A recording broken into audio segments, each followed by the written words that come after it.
robbed me and shamed me, but what I did next left everyone speechless. The alert from my investment app at 3:17 a.m. wasn't unusual. What was unusual was seeing our carefully curated portfolio balance showing absolutely nothing. I bolted upright in our king-sized bed, my heart pounding like a war drum as the glow from my phone screen illuminated our penthouse bedroom. $127,000 vanished into thin air. "Noah," I whispered to the man sleeping beside me, the man who'd shared this Manhattan apartment with me for 4 years, the man I'd trusted with my inheritance from my tech entrepreneur father. "Noah, wake up now." He stirred, mumbling something about his gallery opening tomorrow, but when I thrust the phone screen in his face, his eyes snapped open with an alertness that made my blood freeze. "Oh, that," he said, running his hand through his perfectly styled hair. "Not what happened or that's impossible, just, oh, till that." My stomach plummeted into some dark void I didn't know existed inside me. "What do you mean, oh that?" My voice came out steadier than I felt, which surprised us both. Noah sat up abruptly, looking like a child caught stealing from the cookie jar. "Look, Octavia, I can explain." "Explain what?" "Explain how our entire investment portfolio just evaporated?" He was quiet for a long moment, and in that silence, I heard the sound of my world imploding. You know that moment when you realize the person you love most has been lying to your face? It's not dramatic like in the movies. It's quietly devastating, like discovering the ground beneath your feet was never really solid. "I liquidated it," he said finally, his voice barely above a whisper. "You what?" "There was this opportunity. My art dealer Vincent had this exclusive purchase coming up. A private collection from a deceased collector's estate. He promised we could flip the pieces for triple the value within 6 months. Octavia, I thought I was securing our future. I stared at this man I'd built dreams with, and felt something shift inside me, something cold and calculating that I'd never felt before. Without telling me, it wasn't a question. "I knew you'd worry. I knew you'd want to research it to death. I was going to surprise you when the profits came in." The audacity. The sheer breathtaking audacity. "And Vincent? Where's Vincent now?" Noah's silence stretched between us, like a chasm. "He's not returning my calls," he admitted. I laughed. Actually laughed. Not because anything was funny, but because the alternative was screaming, and I wasn't ready to give him the satisfaction of seeing me break. "So let me get this straight," I said, my voice taking on this eerily calm tone that seemed to unnerve him. "You took $127,000, money I inherited from my father, money from my years working at Goldman Sachs, money we were supposed to use to buy our own gallery space, and you gave it to your art dealer friend Vincent, who's now ghosting you." "It's not like that. It's exactly like that." I stood up suddenly, feeling very clear about everything. "And you did it without asking me, without telling me, without even considering that maybe, just maybe, I deserved a say in what happened to my own money." "Our money," he corrected, and I swear I saw red. "Our money, Noah. I put $97,000 into that portfolio. You put $30,000. But sure, let's call it our money that you unilaterally decided to gamble away." The next morning, I called in sick to my consulting firm. Not because I was physically ill, but because I needed time to process what had just happened. I sat at our granite kitchen island with my laptop, methodically going through our finances, our joint accounts, our shared credit cards. That's when I found the other withdrawals. Small ones over the past year. $2,000 here, $5,000 there. All transactions I'd never authorized, all from our joint checking account. My careful budgeting, my spreadsheets tracking every expense, my confusion about why we never seemed to have as much money as I calculated we should have. Now I knew why.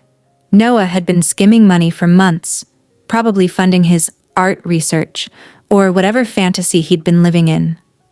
The $127,000 wasn't a one-time lapse in judgment. It was the grand finale of a year-long betrayal. When he came home from his gallery job that evening, I was still sitting at the kitchen island, surrounded by bank statements and printouts. "Octavia, I know you're upset, but we can fix this. I'll contact Vincent again, maybe get a lawyer involved. How long have you been taking money from our accounts without telling me?" He froze in the doorway, his messenger bag still slung over his shoulder. "The checking account, Noah. I found the withdrawals. 12 months of unauthorized transactions." I watched his face cycle through surprise, denial, and finally resignation. "I was going to pay it back," he said weakly. "With what money? The money you gave to Vincent? The money that's gone forever?" That night, lying in bed beside a man who suddenly felt like a stranger, I made a decision. I wasn't going to cry, I wasn't going to beg, I wasn't going to plead with him to fix what he'd broken. I was going to fix it myself. And Noah had no idea what he'd just unleashed. The next few days revealed the true scope of what Noah had done to us. To me. I took a personal day and spent it meeting with our financial advisor, requesting detailed transaction histories, and slowly piecing together the puzzle of my own financial destruction. It wasn't just Vincent. It wasn't just one bad investment. Noah had been living a double life for almost a year, and I'd been too trusting, too busy, too in love to notice. The financial advisor, Mr. Williamson, looked at me with the kind of pity reserved for car accident victims. "Miss Sterling, I have to ask, were you aware that your partner opened a separate business line of credit using your joint investment account as collateral?" My hands went numb. "He did what?" "4 months ago, a $35,000 line of credit. It's currently maxed out." I stared at the paperwork he slid across his mahogany desk. There was my signature, or something that looked remarkably like it, authorizing Noah to use our shared assets as collateral for debt I'd never agreed to take on. "That's not my signature," I said quietly. Mr. Williamson leaned forward. "Are you saying this signature was forged?" The room felt like it was spinning. "I need to see all of it. Everything he's done with our accounts, our assets, our credit. Everything." What I learned over the next 2 hours changed everything I thought I knew about the man I was supposed to marry. The credit line was just the beginning. Noah had also opened 3 credit cards in my name, using my excellent credit score to secure high limits that he'd promptly maxed out. Art supplies, expensive dinners, weekend trips to galleries in the Hamptons, all charged to cards I didn't know existed. "The total debt in your name is approximately $52,000, Mr. Williamson said gently. "And that's not including the business credit line." I did the math in my head. $127,000 from our investments, plus $52,000 in fraudulent debt, plus the $35,000 credit line. Noah had cost me $214,000. But it was more than money. It was more than numbers on a screen. He destroyed my credit, used my identity to fund a lifestyle I'd never agreed to, looked me in the eye every morning for months, kissed me goodbye, and continued systematically ruining my financial future. When I got home that evening, Noah was in his studio, surrounded by canvases and acting like nothing had changed, like he hadn't just upended my entire life. "How was work?" he asked, not even looking up from his painting.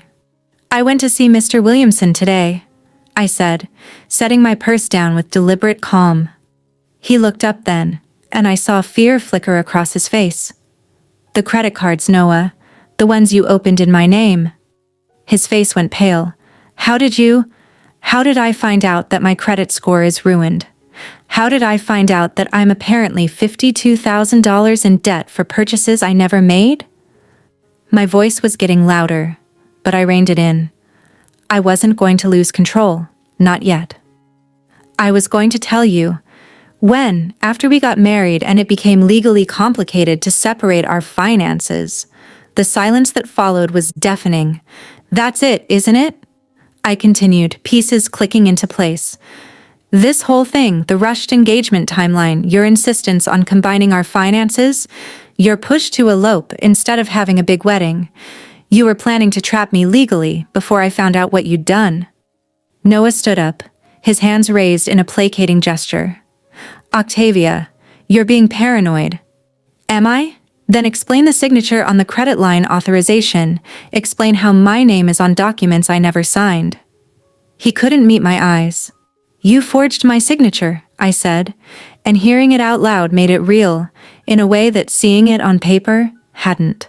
"You committed fraud using my identity. It's not fraud if we're engaged." "It's absolutely fraud," I snapped, my composure finally cracking. "Being engaged doesn't give you the right to steal from me." That night, I couldn't sleep. I lay in bed listening to Noah breathe, and I felt like I was sharing space with a criminal, which, technically, I was. The man I'd loved, the man I'd trusted with my heart and my future, had systematically robbed me blind. And the worst part? He seemed to think he was entitled to do it. The next morning, while Noah was at the gallery, I started making phone calls.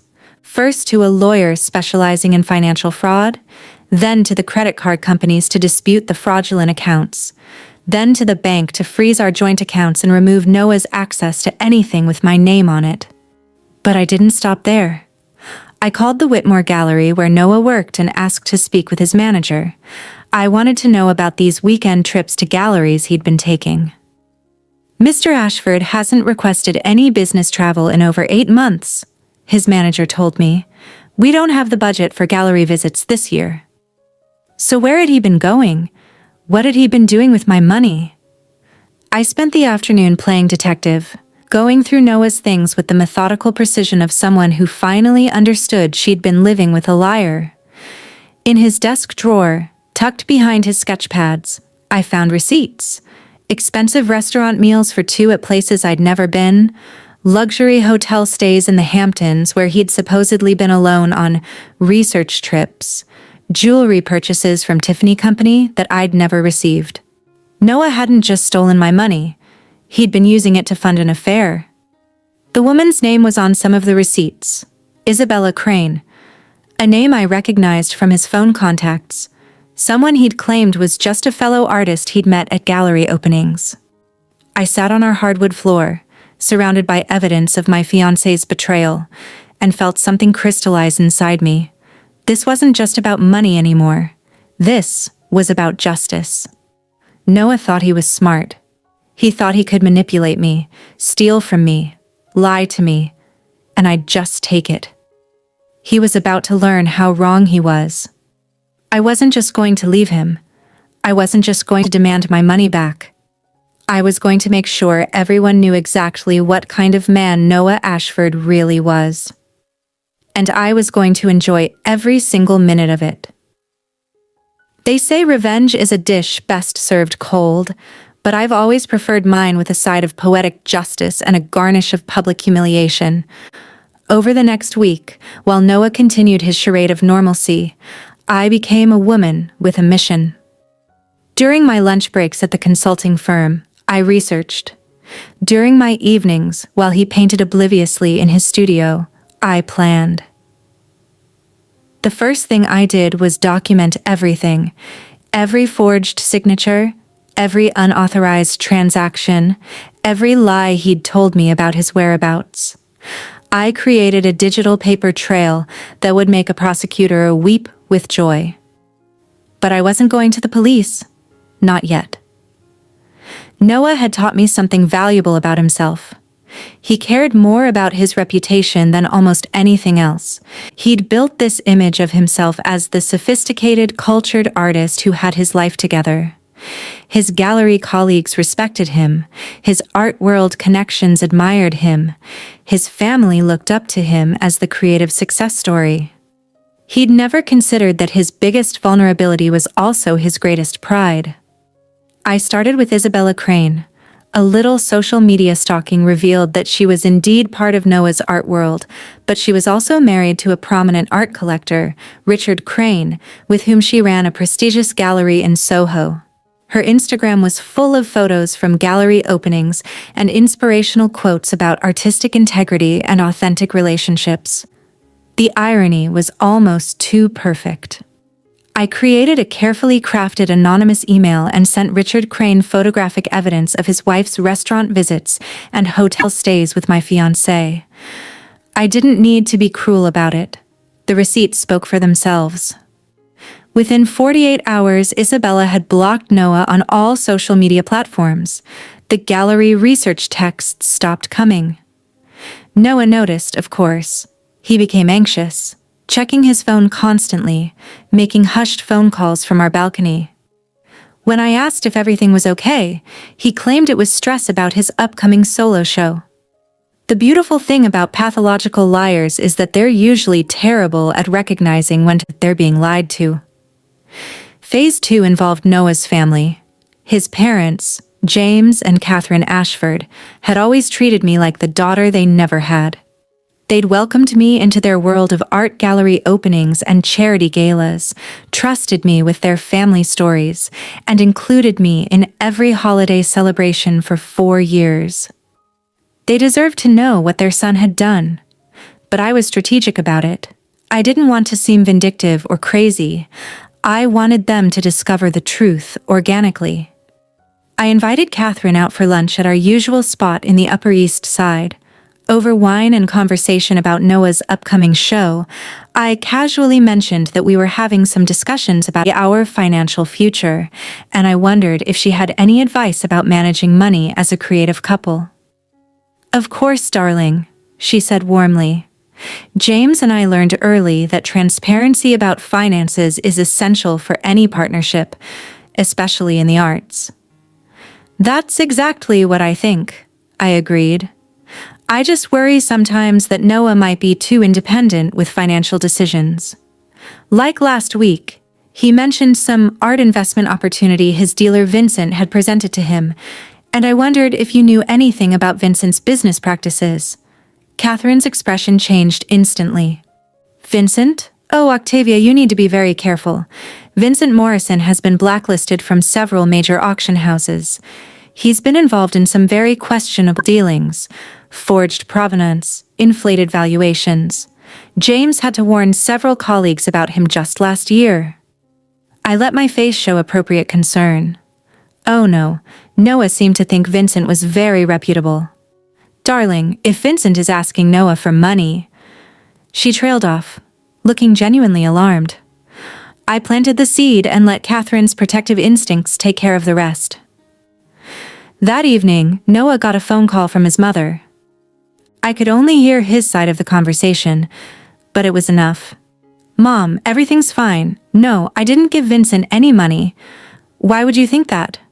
Octavia said what?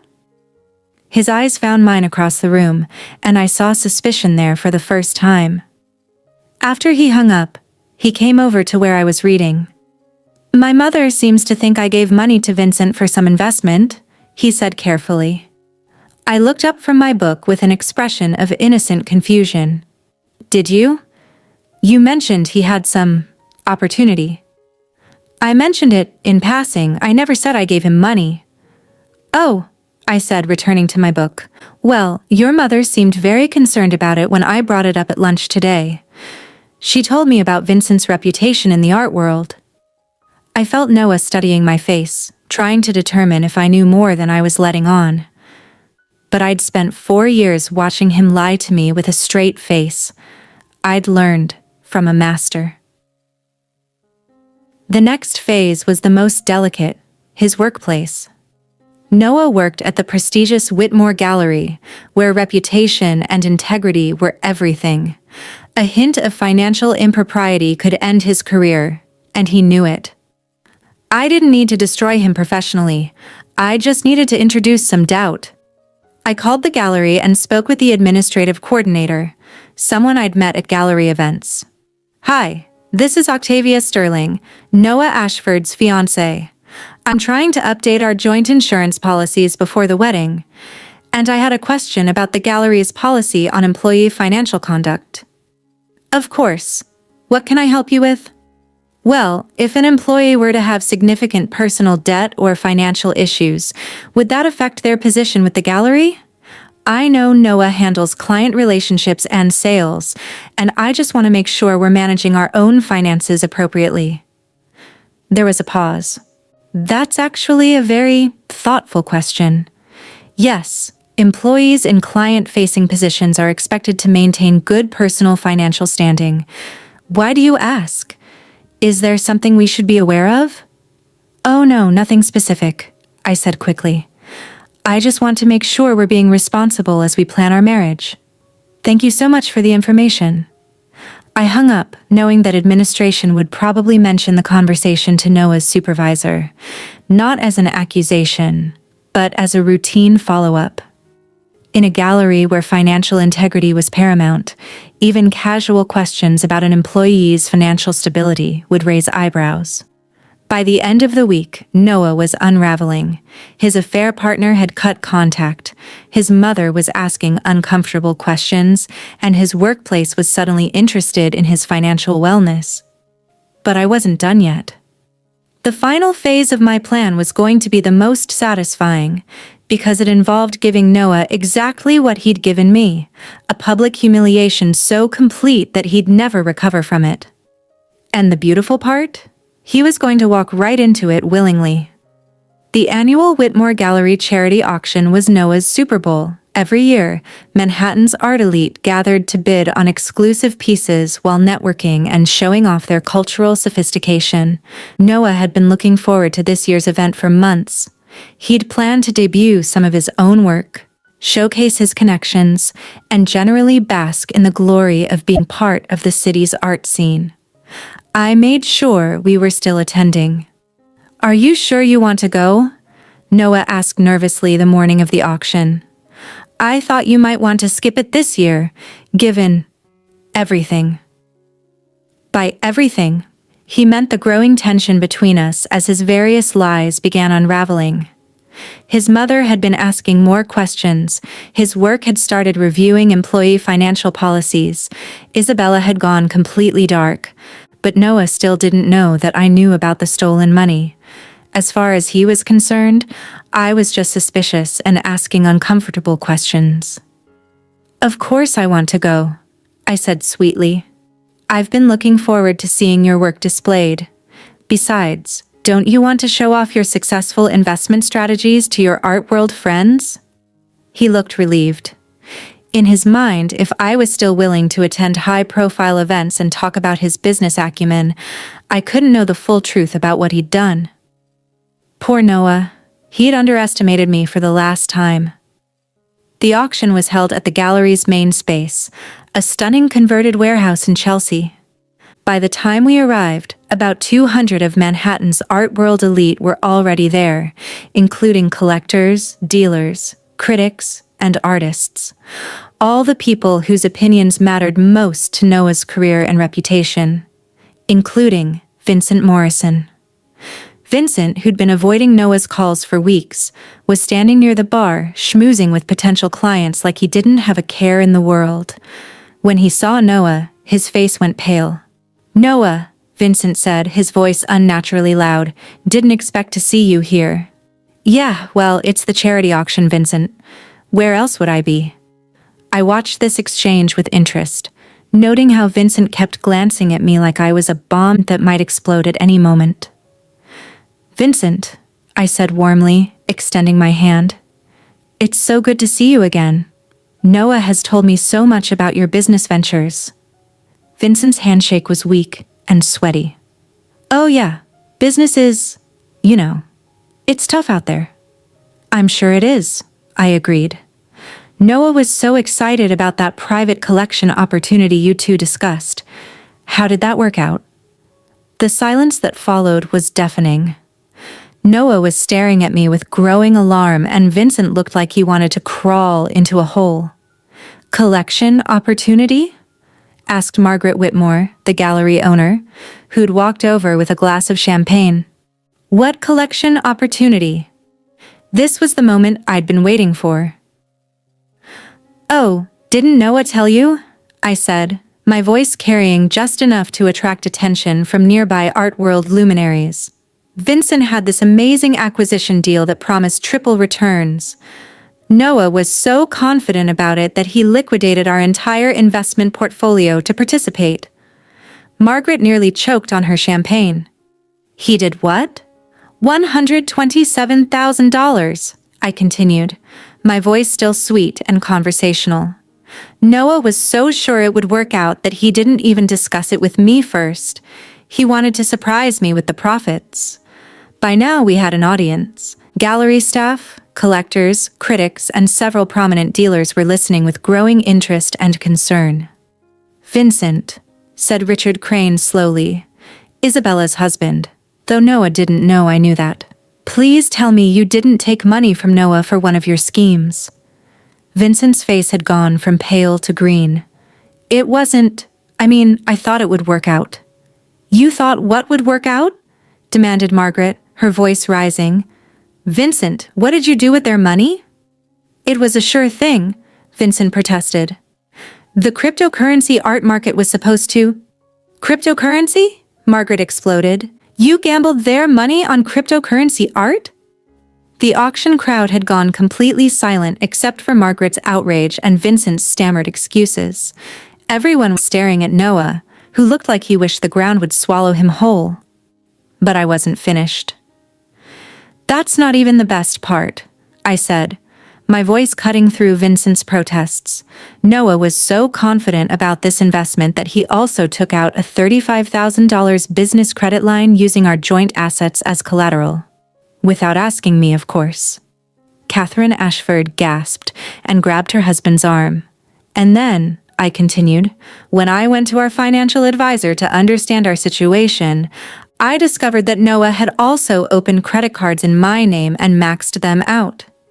$52,000 worth of charges for restaurants, hotels, and jewelry that I never saw. The crowd was murmuring now, a low rumble of shock and disapproval. So let me get this straight, said James Ashford, Noah's father, his voice shaking with anger. You stole over $200,000 from your fiancé, gave it to Vincent for a cryptocurrency scam, and committed identity fraud? Noah looked around the circle of art world elites, seeing nothing but disappointment and disgust in their faces. It's not… I was going to pay it back. With what money? I asked pleasantly. The money you spent on hotel rooms with Isabella Crane? If the crowd had been shocked before, now they were scandalized. Richard Crane made a sound of disgust and turned away from both Noah and Vincent. You were cheating too? Demanded one of the other gallery employees. Isabella's married, I added helpfully, with a gallery to run with her husband. I thought Richard should know where his business partner was spending her time, so I sent him copies of all the receipts Noah kept. Apparently, they're restructuring their partnership now. Noah was shaking now, whether from anger or humiliation, I couldn't tell. Octavia, stop, he said desperately. These are my colleagues. Exactly, I interrupted. These are your colleagues. These people trusted you, Noah. They believed in your integrity as an artist and a professional. And this is how you repay that trust. By stealing from the woman you supposedly love and destroying another family with your affair. The silence stretched out painfully until finally, Margaret Whitmore spoke. Noah, she said sadly, you need to leave. Now. Margaret, please. Now, Noah. Security will escort you out if necessary. As Noah walked away from his career, his reputation, and his future, alone and disgraced, I felt something I hadn't felt in weeks. Peace. But the best part was still coming. 6 months later, I was sitting in my new penthouse, a stunning space in Tribeca that I could actually afford now that I wasn't subsidizing someone else's secret life, when my phone buzzed with a text from Catherine Ashford. Darling, I hope you're doing well. I wanted you to know that we miss you terribly, and you'll always be family to us, no matter what Noah did. We're so proud of how you handled everything." It was one of dozens of similar messages I'd received from Noah's family and former colleagues over the past few months. Apparently, disowning a lying, cheating, thieving son didn't mean they had to lose the woman who'd been like a daughter to them for 4 years. The legal proceedings had gone exactly as I'd hoped. The evidence of fraud was overwhelming, and Noah's lawyer had advised him to settle rather than face criminal charges. Every penny he'd stolen was being paid back with interest through a court-ordered payment plan that would keep him financially strapped for the next 7 years. His credit was ruined, his reputation was destroyed, his family had cut him off, and his career, well, word travels fast in Manhattan's art world. No reputable gallery would touch him now. Vincent, meanwhile, had fled to Los Angeles to avoid the multiple lawsuits coming his way from other victims of his cryptocurrency art scheme. But the most satisfying justice was the kind I hadn't even planned for. Isabella Crane's divorce had become very public and very ugly. Richard had made sure that everyone in their social circle knew exactly why their marriage and business partnership had ended. Isabella had lost her gallery, her marriage, and her reputation, and was now working as a freelance art consultant, struggling to rebuild her credibility. She'd tried to contact me once through LinkedIn with some pathetic message about how we women should stick together and how Noah had manipulated both of us. I'd blocked her without responding. As for Noah himself, the last I'd heard from mutual acquaintances, he was living in a studio apartment in Queens, working nights at a frame shop, and had been forced to sell his art collection to pay legal fees. His mother still called me occasionally, apologizing for her son's behavior and asking how I was doing.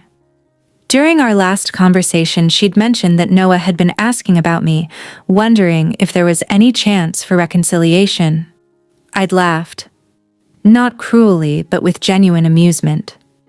"Catherine," I'd said, "your son taught me something very valuable about myself. He taught me that I'm stronger than I ever knew, smarter than I gave myself credit for, and absolutely capable of protecting myself from people who would hurt me." "I'm so proud of you, darling," she'd replied. "You handled this with more grace than he deserved." Grace. That was an interesting word for it. The truth was, I hadn't destroyed Noah out of spite or cruelty.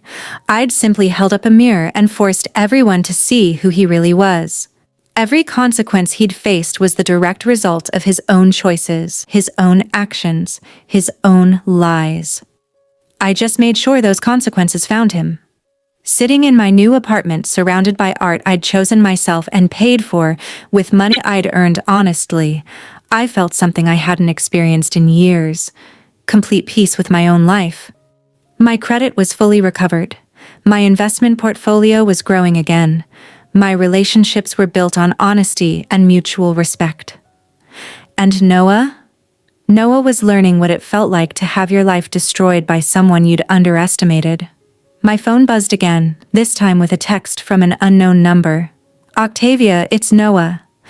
I know you probably don't want to hear from me, but I need you to know that I'm sorry. I know I messed up everything, and I know I hurt you in ways I can't fix.